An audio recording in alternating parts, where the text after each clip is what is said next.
Hello, and welcome to another episode of Boundless Body Radio. I'm your host, Casey Ruff, and today we have another amazing guest to reintroduce to you now. Robyn Dobbins is a returning guest on our show. Check out her first appearance on episode 469 of Boundless Body Radio. We also have interviewed her awesome husband, Matt, on episode 638 of our show. Robyn Dobbins is an amazing friend of mine who I was lucky enough to meet at Low Carb Denver 2023 and attend several low carbohydrate conferences with. Robyn has suffered from many serious health conditions, including postpartum depression, obsessive compulsive disorder, obesity, depression, Hashimoto's disease, and bipolar disorder.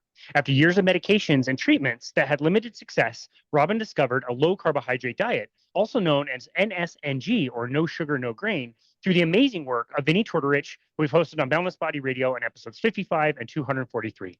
She is also the co-host of the Less of Me Success Stories channel on YouTube, which she hosts with another former guest, podcast guest, Scott King, excuse me. Recently, she has been the recipient of the 2024 Fresh Start Award, which includes a $10,000 grant to promote metabolic psychiatry given out by the nonprofit Metabolic Mind. You can find Robyn on social media at Robyn Dobbins. Robyn, we're so honored to welcome you back to Boundless Body Radio. Hi, Casey. It's great to be here. It's great to see you. Sorry I stumbled through the introduction. I told you before that I didn't get a chance to pre-read the introduction. I normally always read it first, so I know where my stumbling blocks are. I was late for this. I'm very sorry. So basically, I left my hockey game, and there was a woman in the parking lot, and she was looking for a hospital.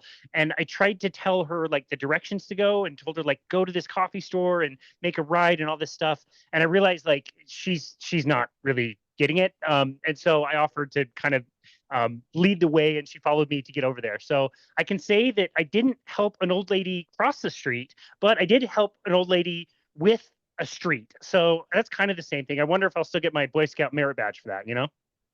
Well, I am a former Boy Scout leader, which is why this eagle is behind me. And Ah, so we'll have to think on it because, there's some really specific parameters for your good turn. So, no, a good you turn. did your good turn, A and good I turn. That's think that nicely was done. a good thing. Yeah, do a good turn daily. So you did that, and I'm sure you do. Knowing you as I do, I believe you probably follow that general guideline all the time. Do your Well, good turn daily. I do. Well, I get it out of the way, right? Like get it done early in the day. Now I don't have to do anything nice for anybody for the rest of the day, which is great. And it's funny too because as I was giving her directions, I told her to go to a coffee store and turn. As I pulled up to where the coffee store was, I realized it's not a coffee store; it's a FedEx store. I completely goofed it up, so she would have been lost anyway. So it ended up being the right thing to lead her there, which made me late. But anyway, so glad you're back on the show. And first and foremost, congratulations on winning the Fresh Start Award. I was so happy to see that you were one of the recipients. Congratulations. How does it feel?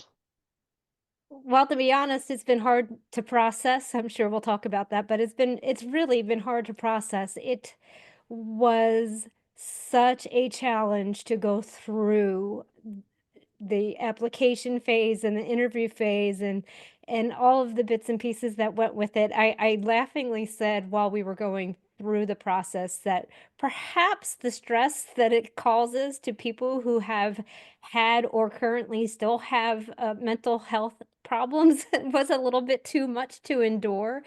But it was worth it in the end, and I am extremely thankful to be one of the 10 who got the inaugural award, and thankful to you because most people wouldn't know this, but I asked Casey to write one of my recommendations, and it was surprisingly beautiful. I guess that was your good turn for that day. You must have done it first thing in the morning. Exactly. Yeah, got it done out of the way. Yeah, and you also got a letter of recommendation from Dr. Tro himself, correct? Yes, I did. Yes. Ah, So we have worked together several times. He used to be my doctor, and I was like, let me see if I could throw this out there. And, he was my doctor when I did have a relapse into depression, and he really understands the story. And we really learned a lot from that process for each other. Like I found out later how much he learned from me for going through that process, and I definitely learned a lot through going through that process with him. So yeah, I was just like, let me throw this out there, and he very generously wrote me a recommendation as well. So I'm very grateful for that to. That's amazing. I think a letter of recommendation from Dr. Tro is weighted slightly a little heavier than from a bum like me. Um, so I'm very glad you're able to get that. And I know how much work you've done, and I know what your passion is like in this world. And so that $10,000 is going to go very, very far. I've made it my mission to try to interview all 10 of the winners. It's been really fun to get to know some of the other people that I was not aware of and hear their stories and ask them, what they're planning on doing with the money. And yeah, it sounds like this is going to be something amazing, and it's going to create a lot more attention around this. And like I said, I think that all of you will be very resourceful with the $10,000, and it will go very, very far. So again, congratulations on that. We're going to talk more about that later on in the conversation. As I mentioned in the introduction, we interviewed you in episode 469. It's been quite a while. We've had you on other times. We kind of did the episode where, I met you at Low Carb Denver 2023. We did the episode this summer where we reviewed the Symposium for Metabolic Health with Janet, which was really amazing. We're going to be hosting her pretty soon. But if you could, can you remind us how it was that you were able to find yourself in this world to begin with? Sure.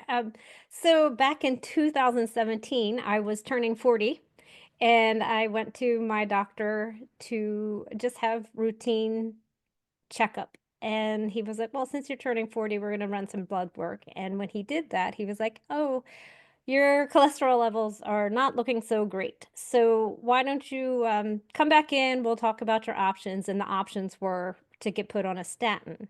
At the time, I was already on a lot of medications because I was already diagnosed as bipolar. And so I was on antipsychotics and antidepressants. And I was like, I really just don't want to add something else. And I did have a little nugget of information because my husband, Matt, listened to Vinnie Tortorich's podcast. So we kind of knew that perhaps statins weren't going to be the best therapeutic option anyway, that I could probably change it with diet. So I asked my doctor if I could have, uh, I asked him for 6 months to change my diet, which he granted, which I'm really thankful for. If he hadn't granted that, I might be on all kinds of medications right now. Who knows?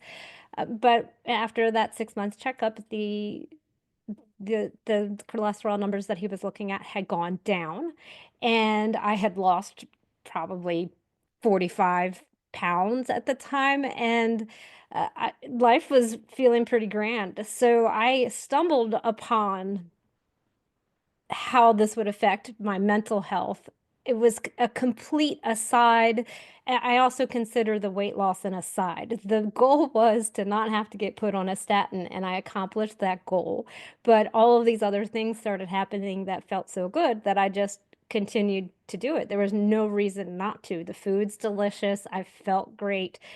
I was moving a lot more. I had lost weight. All of these great things happened.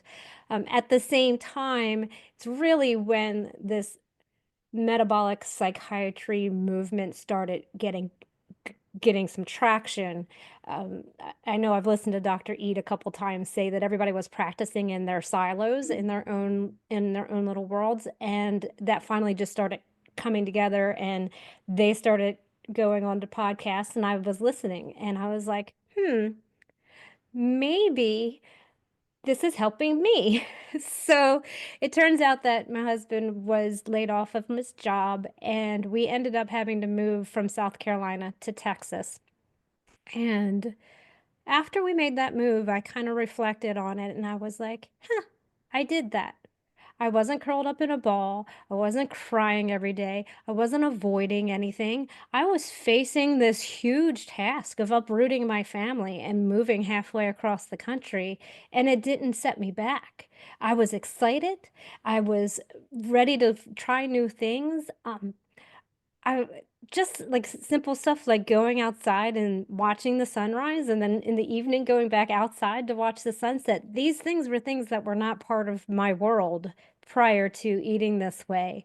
And that's when I realized that, yeah, this is probably helping. And I asked yet another general practitioner if it would be okay to titrate off of the medications that I was on, and she agreed. Another very wild thing for someone to do, a doctor to do, is to agree to that. And that was what we did. We titrated off the medicines. So that was like a year and a half later, so closer to 2019. Well, I was finished titrating off of my medications in 2019, and I have not gone on any other mental health medications since. That's amazing. Wow. Okay. So talking about the statin, I wouldn't think that that would be the one. You know what I mean? Like you have a history of taking lots of different medications, very powerful medications as well, which I want to talk to you about. But if it was the statin, that would just seem like, okay, I'm already taking this other stuff. This is like Tylenol at this point. Like, what was it about the statin? Did you learn directly from Vinny that these things could be harmful or maybe not that effective? Like, what did you know? Did you know anything about the side effects that come along with statins and mental health? I didn't know. But because I listened to his podcast and he has these luminaries come on his Friday show, I was getting that information. I was starting to understand that statins aren't what they're telling us that they are. And I can't even remember necessarily who was talking in one of his interviews. It was just that I just had this little tiny nugget of information that this is probably just not something that's really going to be beneficial in the long run. And so maybe it's something I should try to avoid. I don't need anything else. It was already hard enough. My medications, I was sedated when I was on my medications. So remembering to do stuff was just nearly impossible. I didn't want to have to remember to do another thing and figured it was worth a try. Let's just give this a try and see how it goes. And, the rest is history. Wow. Did you ever see the video on YouTube that's titled something like "Statins Made Me Stupid"? Something like No, that. no, I haven't, but Oh my I can goodness. believe it. Yeah, this dude is told by his doctor that he needs to take a statin. I think he's in his 50s or 60s, and he's taking a pretty small dose, and he's fully in. Like he believes what he's doing is right because his doctor tells him. But he's talking also about the mental issues that he's having and forgetting everything, and that has lost the ability to play like simple games with his family. Like that would have been horrible on a brain that was already compromised at the time and already had been medicated for so long. It's a really good thing that you decided to do what you did.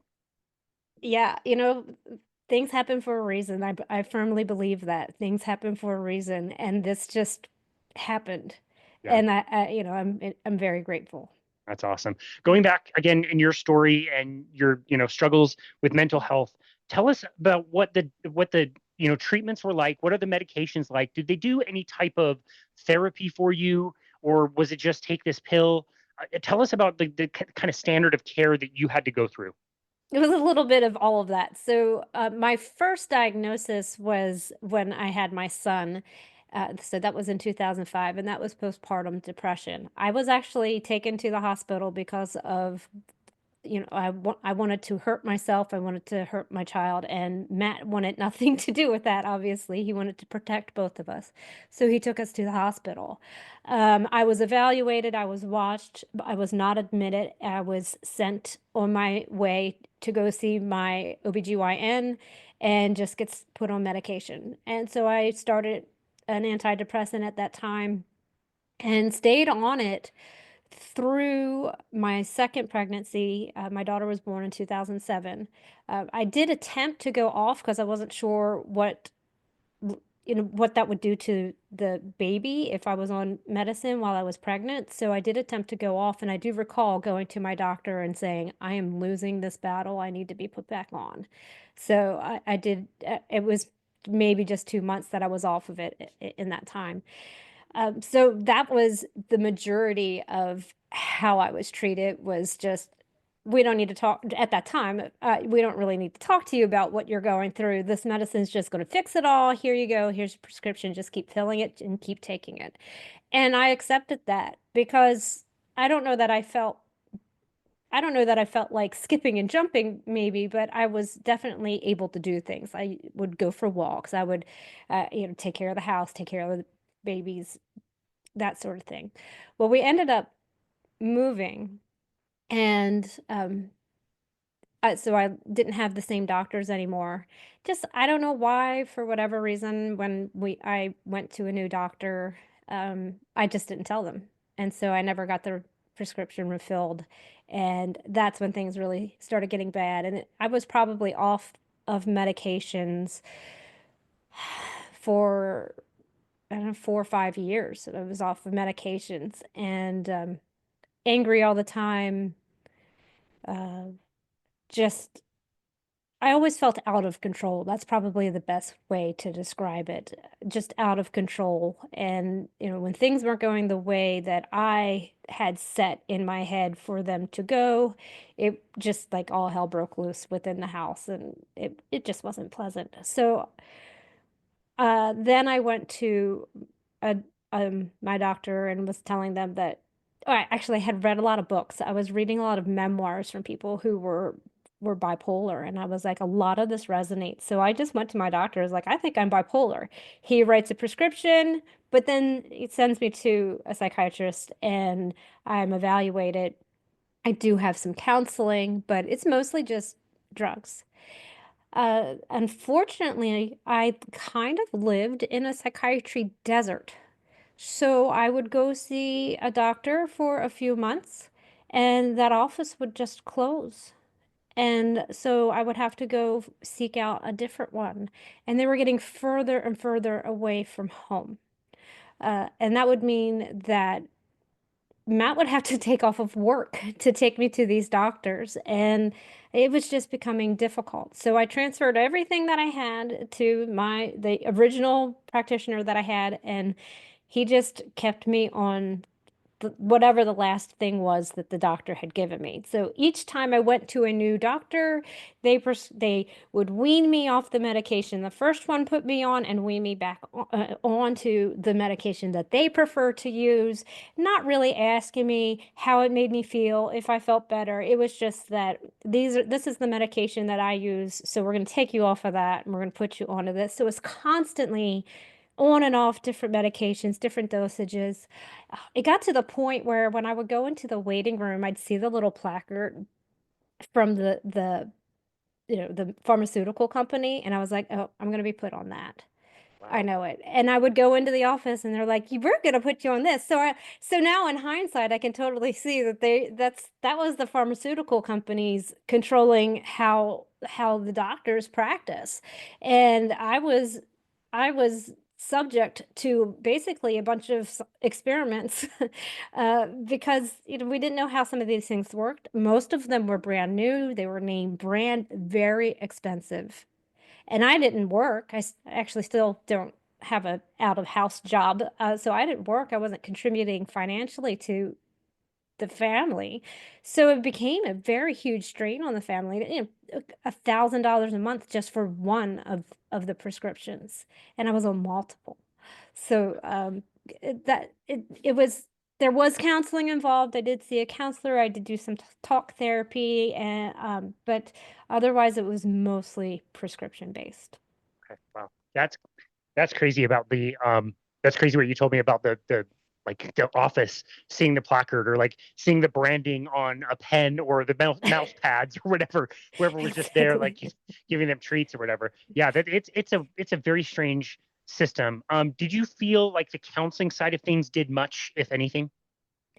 Uh, It was good for me to have someone to talk to. I did process through a lot of stuff that had happened in my childhood that I didn't realize was really controlling. It formed how you grow up forms how you are as an adult. I really realized that, um, and then this is actually something the counselor had said to me, which made a lot of sense, is that once you experience a trauma, you usually don't grow up past that point. So, um, I'm an adult, but my brain is really functioning at like middle school level. I can't process any information without looking at it through a middle schooler's eyes. And I don't know if you remember middle school, but that's not a time where you're making the best decisions in Not life. great. Yeah, not great. No, not at all. So, and that's when I really started working on myself as far as evaluating, okay, is this how an adult would process this information, or am I reactive? Because I was very, very reactive, and it's taken a long time to look at each and every one of those things, and really it still tends to bubble up. I feel very behind right now. I feel very behind. Figure I come out of this. I feel healed, or I'm in a remission. that started in 2019. So I'm 45 years old and just reaching high school mentally. That's quite a gap. So I do feel like I fight that a lot, like this kind of difference between how old I look and how the brain processes things and what I know and what I've been able to retain and that sort of thing because I just lost that amount of time. Yeah. Yeah. And that must be frustrating to feel like that time is lost, but also knowing that you've gained the time that you may not have ever recovered from. As far as the psychiatric medications go, it seems like most people who have to take them have a similar story to you, where you're faced with this like really terrible reality of like, if I don't take these, it's not really tenable. Like I'm suffering. Everybody around me is suffering. I'm experiencing anger or whatever, the symptoms that people feel. You take the medications and they might help a little bit, but it's more of like a sedating, right? They kind of like bring you kind of down. And so you're not experiencing such highs and lows as far as I understand it. And so it's a tough thing to try to decide. Like I'm sure you see the value in medications, especially for somebody short term, but also would want more people to know what you know about the power of metabolic psychiatry, correct? Yes, absolutely. So, what really I do remember one of the things that really opened my eyes was having listening to Dr. Barry, and he had this list of medications that were intended to be short term, and I was on some of them, and I was like, oh, well, that's not good because I've been on these long term and they were intended to be short term. And that's really something that doesn't get discussed when you're getting your prescription. They're not saying "Oh, this is only intended to be used for 6 months and then we're supposed to see how you're doing and get, and while you're taking it, you're supposed to be learning this, that, and the other thing. No, that you just get it and you go. There's not time. The practitioners don't have the time to go through those things with you. I never felt healed on any of those medications Mm. or any combination of those medications. I never Wow. felt healed. I felt sedated. That is the only word I can give for it. So, no, I can't have these extreme highs and extreme lows because I'm basically asleep all the time. And honestly, I when I was awake, I was still depressed. I was still down. I still couldn't see any joy in life. I still recognized that I was missing things. But then I didn't have the energy to even work on it. Yeah. Wow, that's a good point. Okay, this is going to be hard to kind of put yourself back in that time, but remembering back like the suffering you were going through, the things you had tried, I'm assuming you would have taken even more steps had you known that something would have been more effective, more medications if you knew they might have worked, or more treatments or whatever. Like Nicole Laurent, one of my favorite things that she always talks about is like what you're going through if you're suffering with this, it's already really hard. Like changing the way you eat is not as hard as the things you're already going through. If I would have told you at whatever you place in your story that metabolic psychiatry exists, which we didn't know at the time, but if we did, and I said metabolic psychiatry exists, and if you respond really well to it, we may be able to just change your diet and get you off of all of this stuff. What do you think you would have done? Do you think you would have taken that deal? That's an interesting question. I'd like to hope to say yes. I mean, since that's what I did for the statin thing. So, maybe I'm just that kind of person that I'm like, yeah, let's try this because the medications are awful. Um, and I do find that fascinating about people now. People are trying this diet now because they know it will help their mental health. That was not my worldview at the time. My worldview at the time was I'm going to be medicated for the rest of my life. That's the only option that I have. So I am very fascinated by all these people who are coming forward and doing this on their for that very reason. So I would like to say that I would hope that I would have said yes because that's how kind of sort of how I did it anyway because of the other drug that I didn't want to go on. But uh, I'm just very pleased to know that people are in fact hearing that message now Yeah. and doing it now. Yeah, I love that. That's very well said. Earlier this year, we interviewed a couple, and the Sam. It was Sam in June, and Sam had experienced bipolar. since high school, very similar to you. They were kind of insulin resistant and heard that a ketogenic or low carbohydrate diet was really good for weight loss. They tried it, they lost weight, and he started feeling better. And they're like, well, what's this now? And they started to find Dr. Georgia E, like you mentioned, and Chris Palmer, and all these people that are writing about it. And they like were amazed to find this and equally angry, pissed. Nobody came out and told them that this is an option. And yeah, we're in the beginning stages, but you're right. It is very encouraging to see a lot of people out there finding this, regardless of whether they're finding it specifically for mental health or doing it for other reasons, and discovering, oh, by the way, also your mental health is so much better. It's so funny how many personal stories we hear on this show where like you lost an amazing amount of weight. You've been able to keep it off for a long time. That's not that easy to do. Yet we don't hardly ever talk about weight loss. We talk about all these other amazing things. The weight loss is like the side stuff. You know what I mean? Oh yeah, absolutely. I mean, I say that all the time. The side effect to all of the healing that I've done is that I lost weight and I've kept it off. I lost 50 pounds. It's still gone. It's been gone for 7 years and it's not coming back. I'm very pleased with how I look and how I feel, and all of that stuff just kind of happened as an aside to all of the other great benefits. And as you know, I talk to people also. So on our podcast, we want to talk to people who have had success, and it's not specific to what type of success they've had. It's whatever success. But I would tell you that all of them, every single person that we've talked to, no matter what, has said something about brain fog lifting, mental clarity, healing. It's always something that has to do with mental health, as well as whatever other success that they've had. Yeah, that's a great point. I did want to ask you about the podcast. That is something new since the last time you came on the show. It's really hard to have this information and not want to just share it with everybody, and that's a great, awesome way to share with somebody. It's a non-abrasive, non-intrusive kind of way that if people are looking for this information, they can find it. Rather than try to convince everybody, all your friends and family, that they need to do this, which never works. But tell us about the process of podcasting, how that's gone so far, and if you've enjoyed it. Well, let's say that it's been a joy, and this week is a year. Our That's first amazing. episode, yeah, so it'll be a year.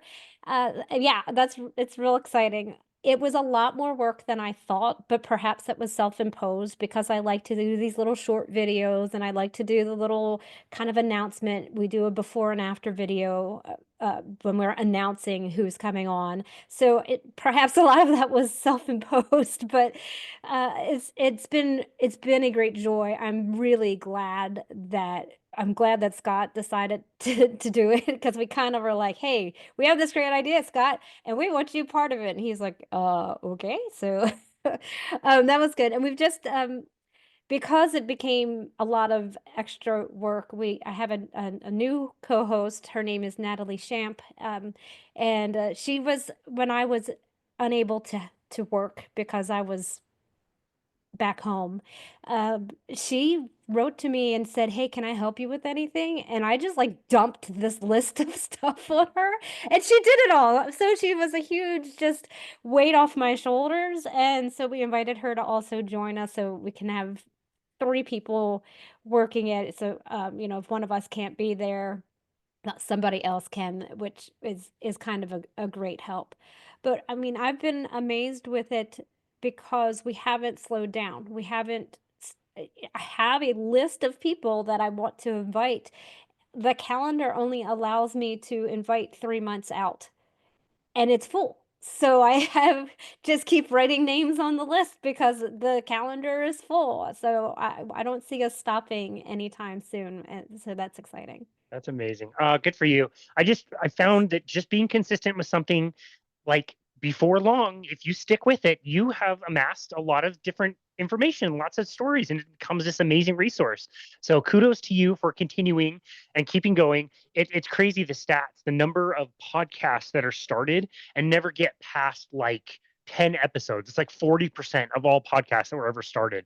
Most people, they do it, they don't make any money, or it's really hard and they just kind of quit. And so to be able to stay consistent with it is really wonderful. This is a bit like asking who your favorite child is, but do you have any standout moments, really special moments or special episodes of your podcast that really stand out to you right now? Oh my, that's a challenging question. I'll throw it right back on you. Oh, don't do that. See? Exactly. It's a hard one. I have enjoyed every person that we've talked to. We do this thing at the end. We ask the same question to every guest, and that is, if you were talking to somebody who is just embarking on their low carb journey, what advice would you give? And everyone has given something different. And it's just like they're all so great. Every single insight, little nugget of information that everyone has shared. I compiled them so they're on our YouTube channel compiled as advice from our guests, because if somebody was just starting out and they didn't know what to do, they could just listen to those and they would have just a checklist of things that they could do to find success on their journey. That's awesome. Yeah, so I'm not gonna point a finger and single any one person out. Everybody has been a joy to speak to. Gotcha. Okay, that's great. And this is my podcast, which means I ask the questions. You don't get to ask the questions, so you can't throw that question All back right, at me. I'm gonna write that down when you're on Oh ours no, so that I no. can make sure I throw it right back at you. uh, it is so fun. I've made the point too that I've hosted people like my dad. Like my dad interviewed me earlier this year, and with like I know my dad quite well, but you still have these conversations when you start recording. You learn things that you would have never known about people, even that you're very very close to. And again, to capture that for people and put it out there in a way that can really help people, I think is awesome. And you've decided to stick with the YouTube format, which is great because one of the benefits of YouTube is people can leave comments. And as long as the comments are nice, it's really fun to interact with people and leave responses and start conversations there. So that's a really fun thing that you don't get with an audio only podcast, but you do get that on YouTube. Has that gone well for you guys as well?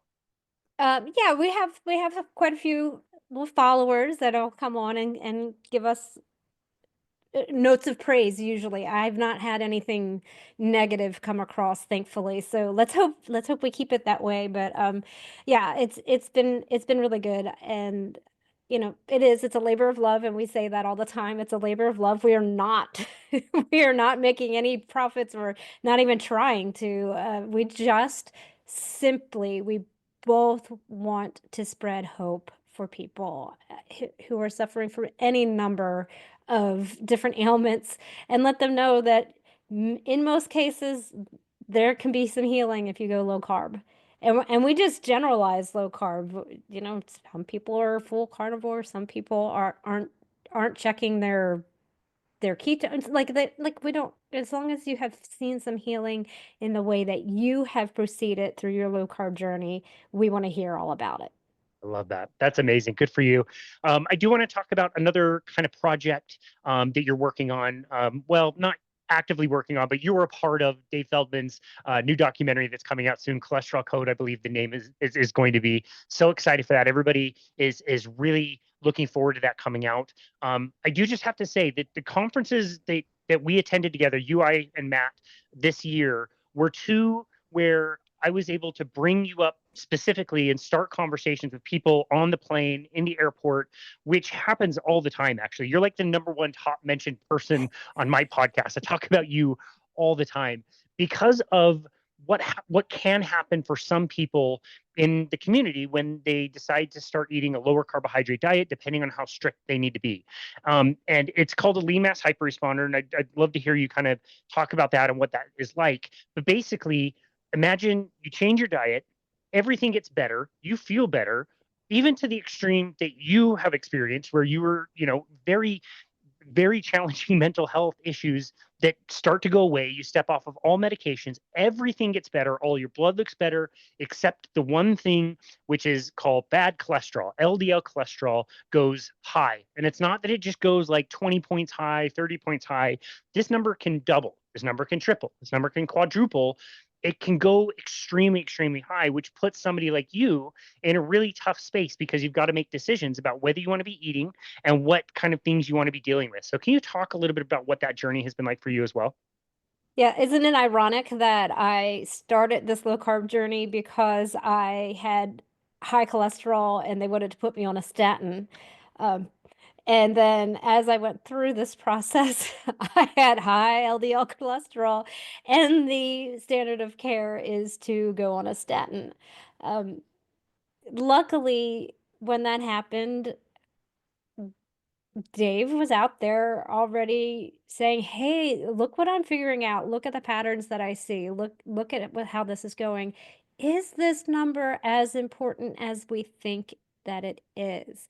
And um, so I never did go on a statin. I refused. I had to stop seeing more than one doctor for that because I was labeled non-compliant more than once. But I just kind of I believe what he's saying. And I believe what like Dr. David Diamond is saying about statins and the research that's out there, and that it's, like a a percent of a percentage of people will have 3 more days of longevity than everybody else. I mean, just I believe that, and so that's my choice, that I believe that, and yes, there's a lot of science involved, but as a patient, we have to choose what we wanna believe and what we wanna follow, and I believe that out of all of the healing that I've done, I am I do not need to be concerned about that one number. My triglycerides are very low. My CAC is 0. I don't have FH. I'm not saying the whole thing because that's hard to say. Um, I had the genetic test. I don't have that. So I'm confident that I am making the right decision for me. Because if I was to add carbs back in, as I've talked about many times before, I've done this experiment. I know what happens, and the depression comes back. I don't want that life again. That's not on the table. So if that's what's going to happen, then I don't want anything to do with it, and I'm just going to believe that this is the right decision. That's it's so awesome. And it's when I tell your story, it makes that part more relatable. If I just say like we're investigating what high cholesterol does, that's different than, my friend Robin who has to make these kinds of decisions. And I do want to go back and answer the question. I'm ready to answer the question. What was your favorite podcast episode ever? I know the answer to that question was episode 638 with the one and only the great Matt Dobbins. By far my favorite, for sure. I should have answered that right off the bat anyway. And Do you want to know what's interesting? what's Is that? that 2 years ago or 3 years ago, Vinnie Tortorich used to have a Saturday show where he interviewed just people, people who were following an SNG and would talk to them. And either the first episode of the new year or the last episode of that year, he would do like what was my favorite, and he listed Matt's interview as his favorite That's interview. And awesome. that was the last year he did the Saturday show. So he is just going on and forever as Vinny's favorite Saturday show guest.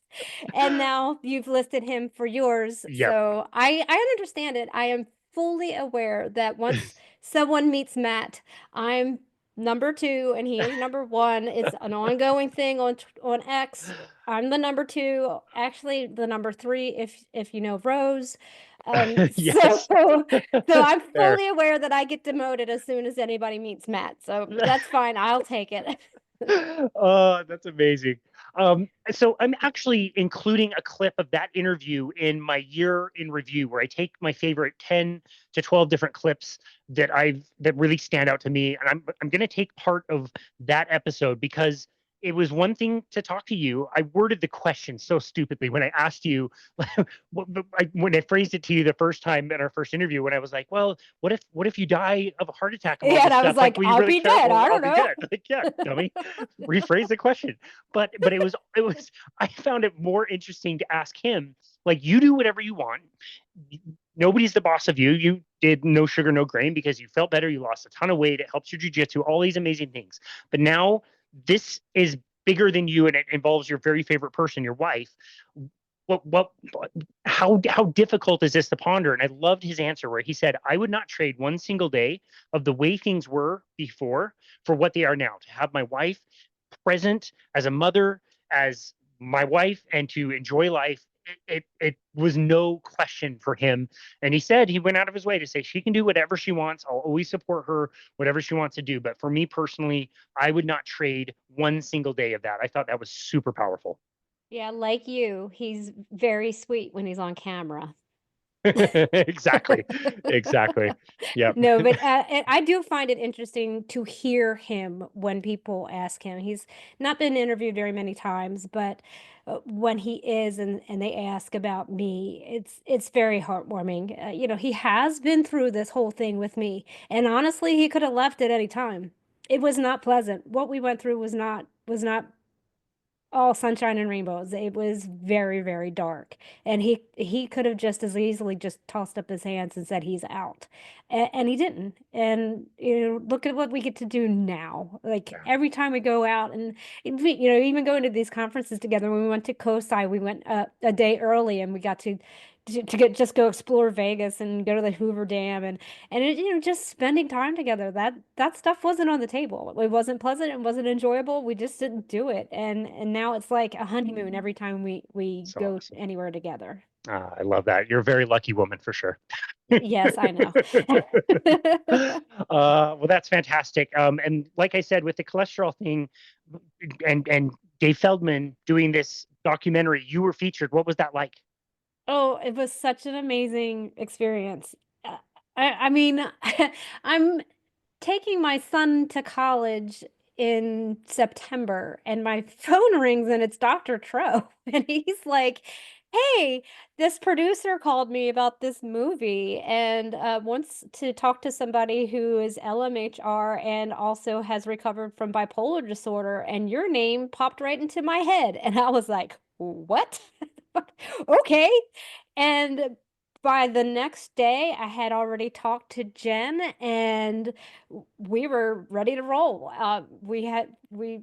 She had asked me my story. I told her all about it, and that started the ball moving. So they came to my house. I guess it was February. They came to my house, spent a week with us, and we just did everything together. And you'll have to ask Matt. This is pretty funny, but I had a lot of this was filmed at our gym, and we were there. I had done my interview and it was time to break for lunch. And Dave was just going to walk back to his hotel, which was not close. And he said he was just going to pick up food on the way. So I was like, there's nothing to eat but like a 7-Eleven and a McDonald's between here and there. So, hey, why don't I take you back to my house? Matt was interviewing in the afternoon. So I come around the corner. I've got Dave in my car, and I come around the corner and I'm pulling in the driveway. Matt's standing in the driveway because he was leaving to go to the interview. And he's like, somebody's in the car. And he's like, look, and he's like, oh my goodness, Dave Feldman's in the car. So like he's fanboying. So, he came over and I mean, it's just, everybody's just everyday regular people, but it just feels like it's this like huge thing. Like you've got this person that everybody knows, like in your house having eggs, like we're just sitting having conversation and so it was a lot of fun, and I can tell you, I missed them when they were gone. I could have done it another week or two. It was a lot of fun and a real joy. Ever since I have felt this way, felt as good as I felt. All I've wanted to do is give back to the community. So I've participated in studies and I've done these interviews and I'm on these chat boards and I'm helping people. I just want to give back. So it was a real honor to be selected to be interviewed as and featured in this movie, as well as they spoke with Matt. And they spoke to my daughter. So my daughter will be making her film debut as well. So it's really exciting. And I hope, just like with everything that I do, that I hope it inspires someone else to take Uh, this step for this that's awesome. journey. I love that. What's next for your acting career? Cholesterol code part two. Part No, two. I don't know, but it is there's a lot of documentaries that are out now, and there's a lot of documentaries that are forthcoming, and every single one of them has their place, just like every single one of these podcasts has their place. We're not stepping on each other here. We're not fighting with each other here. We just want more people to know. Yep. We're just all like with our megaphones just screaming because like you said earlier, we can't talk individually to people because they get tired of us. So Yep. we just put it out there in a bigger way. I would give an interview to anyone at any time because it's that important to me. Yeah, I love that. We know with Vinny's movies, the fat movies that he's done, very, very well done. Great interviews, a little bit different than Jen's style as she did fat fiction. And you're right, they're all helpful for people and they're great resources that we can share around. So I love that you got to participate in that. Definitely well deserved. I cannot wait to see that. And I really do, like you, hope it makes a really big impact out there. But let's talk about the award that you won, the Fresh Start Award that is right over your shoulder. It's lit up Right all there. green too. That's pretty cool. It, yeah, I could change its color, but green looks the best, I I think. like it. Plus, its Yeah. mental health awareness color is green, so Love that it. I worked out love it. perfectly. That's amazing. You said the process was a challenge. When did this come to your kind of consciousness that this was something that you could do? And how much reservation did you have, or an imposter syndrome, or anything like that? Like, did it take a while for you to really wrap your head around, applying for this? Yes and no. I was on vacation, so I was in Colorado in the mountains, and I didn't have a lot of service. And I had more than one person reach out to me because they announced this award while I was away, and they all said, "This sounds like you." So I read it and I agreed. It sounded like me. So I went for it. I answered all the questions and wrote all about myself. And yeah, one of the requirements was that you have been open and sharing your journey. So thankfully, I had been interviewed several times, so I was able to cite all of that. And um, then it's part of the questioning was, what would you do if you won? And I've started a coaching business called Harbinger of Health, and so that's where I'm moving towards is getting that done. Am I breaking up? Just slightly for a second. Everything was fine. Okay, I saw myself breaking up, so sorry about that. So Good. uh, that that was the goal. That should I win, I would invest for the very first time ever in myself and building a business. It was not part of my what I thought my future would look like. But now that I have received this gift, I can pursue it, and that is really a weight off our shoulders because everything that I was doing, the family was paying for, and now I can kind of breathe a little bit and not feel guilty for taking away from the family. So there was no real, no, you shouldn't try. It was always, you should try. And as much as it seems easy to do this and have these conversations and have my own podcast and speak to people, it's pretty hard to put yourself out there in a way where you're being judged. And maybe judge is a harsh word for it, but that is, they're reading your story, they're learning about you, and you've got to shine just enough. And it was hard to formulate those words and not sound like, oh, I'm a little conceited or anything like that. I mean, I just told my story like I tell my story anytime somebody asks me my story. It's truthful. It is always the same every time, and as Jan said, it it rose to the top, which I'm very thankful. Very That's awesome. thankful. As I've been collecting some of the stories, we've had some pretty emotional and very vulnerable moments talking to some of the other winners of the award. And so, yeah, I have a ton of respect.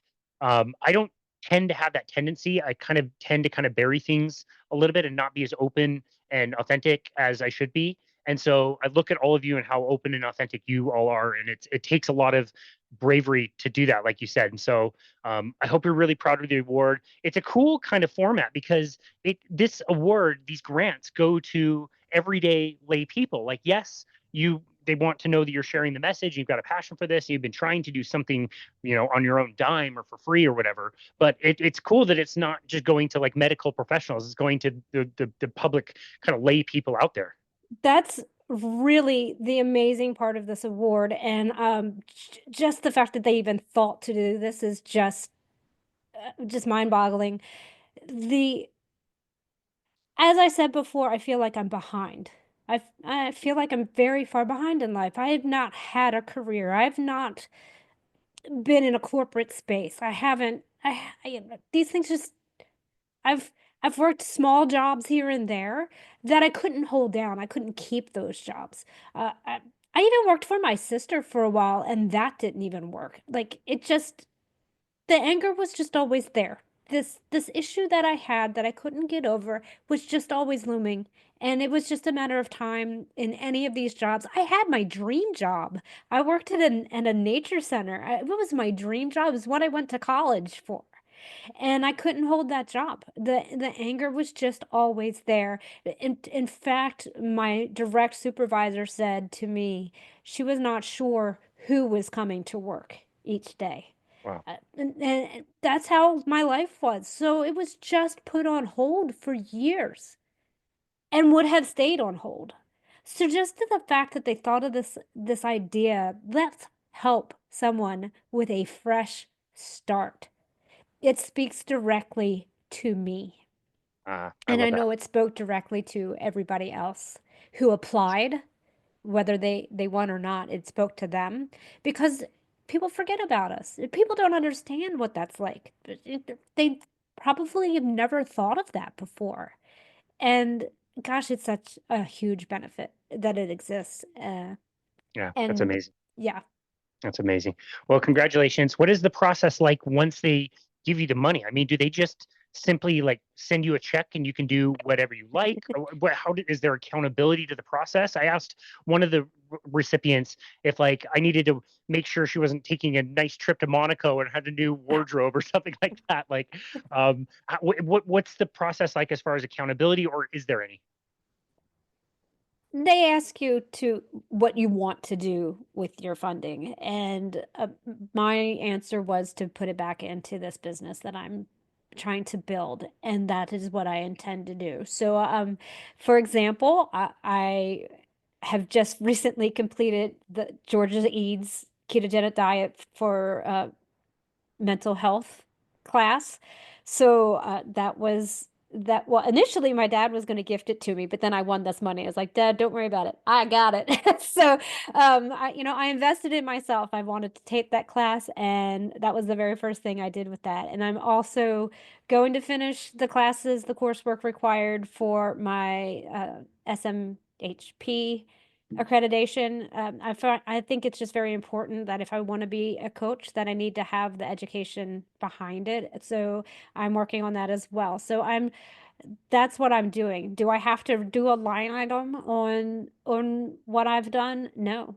It was a grant that I won, and I can use it how I want. But I understand that this opportunity is not just going to fall in my lap again, and I need to use it wisely.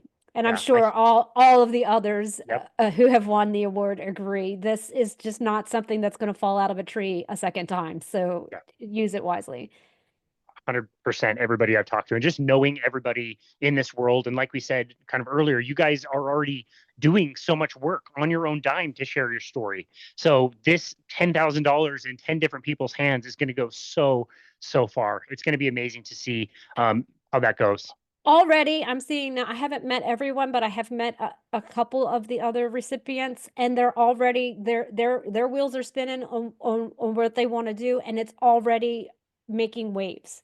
And that I think that's the intent is to just continue to pay it forward.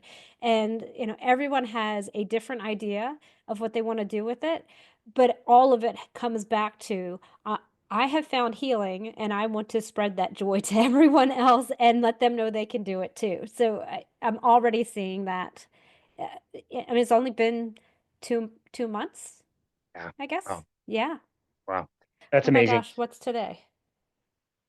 It's been just over 2 months. There you go. No, just under 2 months. So yeah, it's been hard to process because I had a lot of stuff going on simultaneously. So Yeah, it's been just about 2 months since this happened, but I mean, that's pretty amazing too, right? In 2 months' time, I've sat on a panel with other people that have won the award.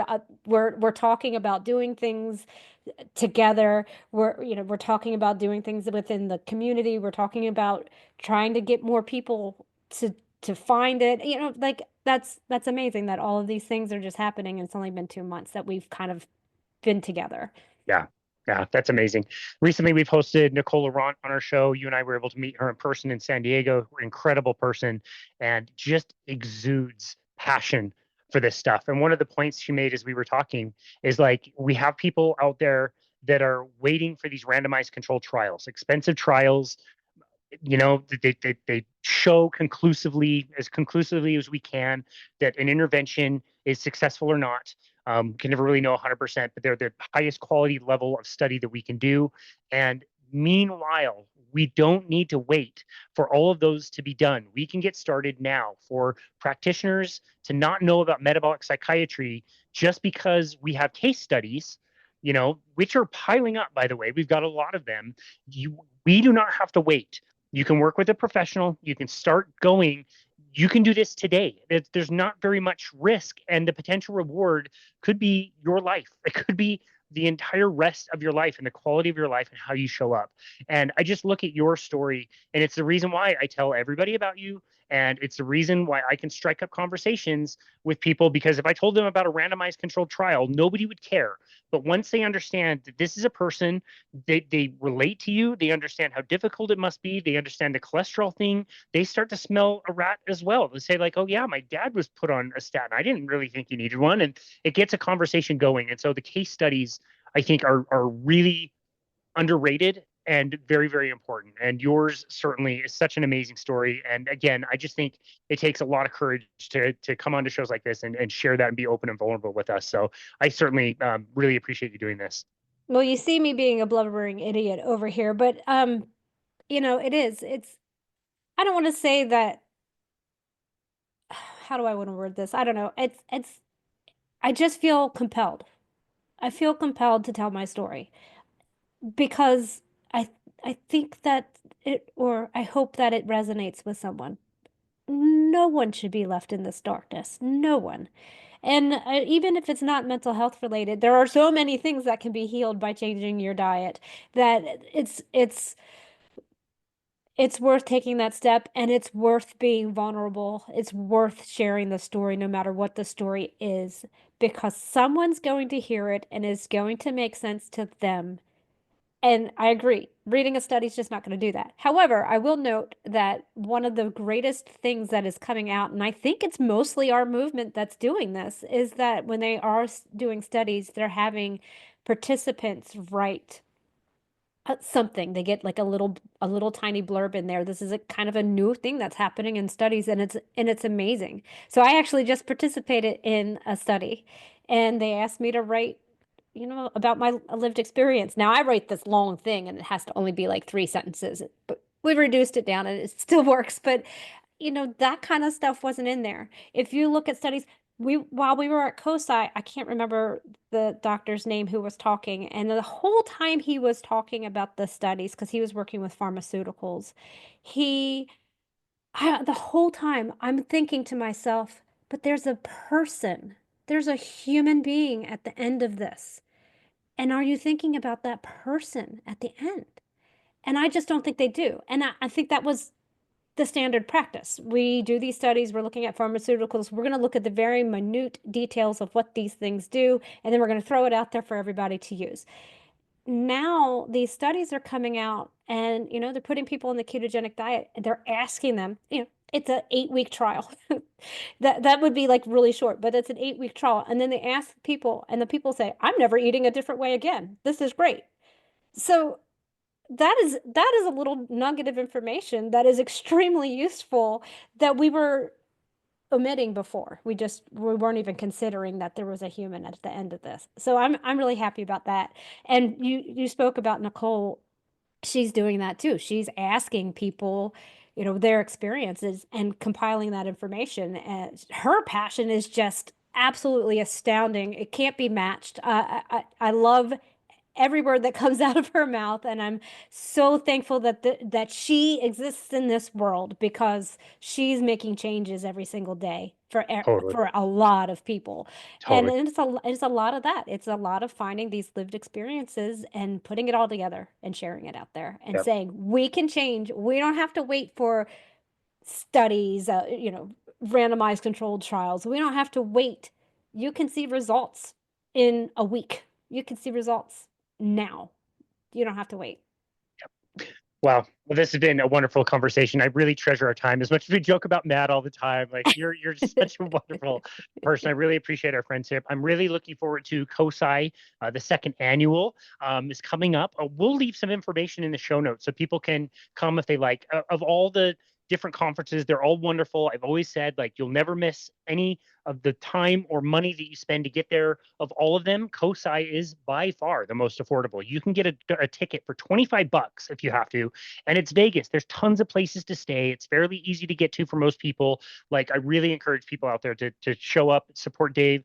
You'll have an amazing time with amazing people and learn something as well. But for now, where would you like people to go to find you and connect with you and your work? Well, my website for my business is Harbinger of Health LLC.